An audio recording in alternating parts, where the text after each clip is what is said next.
Halo para pemirsa setia Fibis News, kembali bersama saya Ika Akbarwati dalam program Fibis Weekly Sentiment Index. Kali ini kita akan kembali membahas mengenai dua indeks utama Asia, yaitu indeks Nikkei di bursa Jepang dan juga indeks Hang Seng di bursa Hong Kong. Ada beberapa fundamental yang akan kita amati bersama. Yang pertama adalah fundamental positif, di mana pada pekan ini nilai tukar yen kembali melanjutkan pelemahannya terhadap rival-rival utama, termasuk juga dolar Amerika Serikat. Melemahnya yen ini memberikan dorongan yang cukup signifikan pada perdagangan di bursa Jepang pagi hari ini, meskipun memang masih ada sentimen fundamental negatif yang pada akhirnya mendorong kembali indeks Nikkei ke zona negatif. Lalu ada pula fundamental positif di mana kondisi ekonomi Amerika Serikat dan Eropa cenderung membaik. Seperti yang kita amati juga untuk pekan ini, kita melihat bahwa ada beberapa data ekonomi dari Amerika Serikat dan Eropa yang diharapkan akan memberikan hasil yang positif.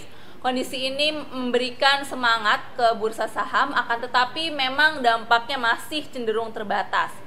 Adapun fundamental yang bersifat negatif yang lebih dominan tampaknya pada pergerakan di bursa Asia pekan ini adalah kekhawatiran bahwa Fed akan mulai mengurangi pemberian stimulus paling cepat pada bulan September tahun 2013 ini. Isu ini telah menjadi sebuah isu yang cukup sentral dan telah mengakibatkan bursa-bursa saham global dan juga Asia mengalami penurunan tajam pada minggu lalu yang masih akan berlanjut hingga minggu ini. Sementara itu, kekhawatiran di mana pemerintah Cina melakukan pengetatan terhadap likuiditas di negara tersebut juga turut memberikan sentimen fundamental yang bersifat negatif ke pasar saham, terutama untuk bursa Hong Kong dengan indeks Hang Seng-nya. Kita amati pergerakan Nikkei pada hari ini sempat mengalami kenaikan, akan tetapi saat ini sudah berada kembali pada teritori negatif, yaitu di posisi 13.050. Untuk pekan ini, indeks berjangka Nikkei ini akan mencoba untuk mengetes level support pada 2.750 dan 2.500. Sementara itu, level resistance mingguan akan ditemui pada 13.150 dan 13.350.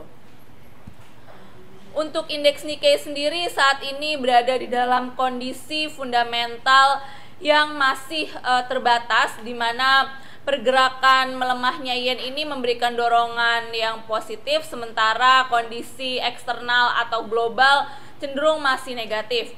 Akan tetapi secara teknikal indeks Nikkei berada di dalam kondisi yang sideways. Untuk satu minggu ke depan tampaknya kondisi sideways ini masih akan terjadi untuk indeks Nikkei dengan kecenderungan apabila pergerakannya mulai menunjukkan arah akan mengarah ke dalam pola yang negatif. Sementara itu untuk indeks Hang Seng sendiri saat ini mengalami penurunan tajam dan berada di level paling rendah sejak bulan September tahun 2012 yang lalu. Saat ini indeks Hang Seng berada pada posisi 19.737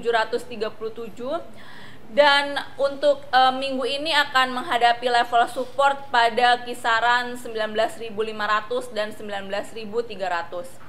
Sementara itu untuk level resistance akan ditemui pada 20.100 hingga 20.300. Untuk indeks Hang Seng saat ini berada di dalam kondisi teknikal yang sudah berada di dalam kondisi jenuh jual. Untuk satu pekan ke depan diperkirakan secara umum masih berada di dalam tekanan bearish, akan tetapi tampaknya para pelaku pasar akan mulai melakukan short covering atau bargain hunting, sehingga kemungkinan akan terjadi kondisi yang koreksi tipis pada indeks Hang Seng atau mengalami rebound tipis, meskipun untuk tekanan negatifnya sendiri masih sangat kuat. Demikian adalah potensi pergerakan dari indeks Nikkei dan Hang Seng untuk pekan ini. Semoga bermanfaat, tetap semangat investasi dan salam Fibis.